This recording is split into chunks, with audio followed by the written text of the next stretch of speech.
আমার নাম জামিরুল শেখ। আমার ছেলের নাম জুলকারনাইন শেখ।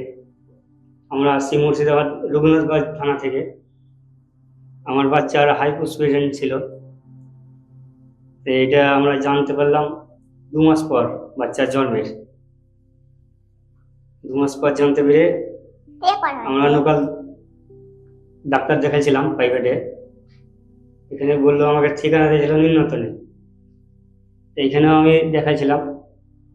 এখানে দেখেও আমার কথার সাথে মনের সাথে মিল হয়নি, ডাক্তারের কথার সাথে মনের মিল হয়নি। ওই জন্য আমি ভিডিও দেখে ইউটিউবে স্যারের এখানকার ঠিকানা পেলাম, দিয়ে স্যারকে দেখালাম। স্যার বললো ঠিক হয়ে যাবে, অসুবিধা নেই।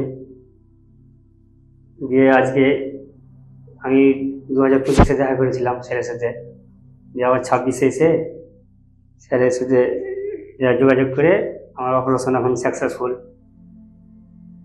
হ্যাঁ, ওরকম তো প্রবলেম ছিল যে একটা আপনার টেনশন, বাচ্চার অনেক লোকাল ডাক্তার বলেছিল যে বাচ্চার খাওয়াইতে হবে, বাচ্চার বিয়ের সাথে ভবিষ্যতের ব্যাপার আছে, এ নিয়ে একটা টেনশন ছিল।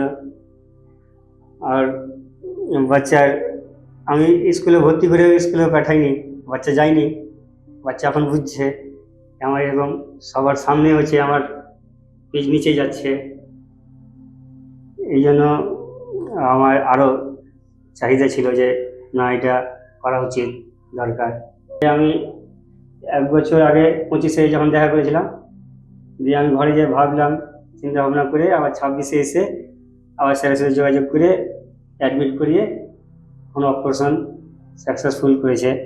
বাচ্চার সামনেই পেশাব করে এখন 9 দিনে।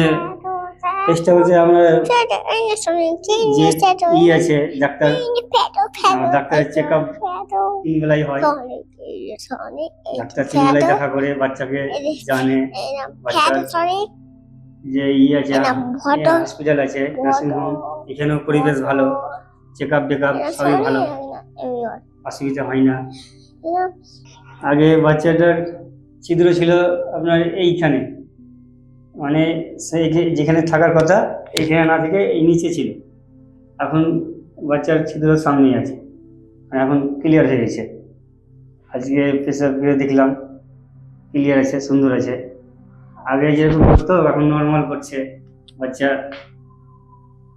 এই টয়লেট করছে ভালোই, পেশাব। আগে পাগুলো ভিজে যেত, এখন ভিজছে না, এখন সামনেই পড়ছে। আমাদের মতন যার প্রবলেম আছে এই হাইপোস্পিডেন্স বাচ্চা এবং বড়দের, স্যারের কাছে আসুন, ঠিক হয়ে যাবে, ভয় নেই, সুন্দরভাবে পরিবেশ।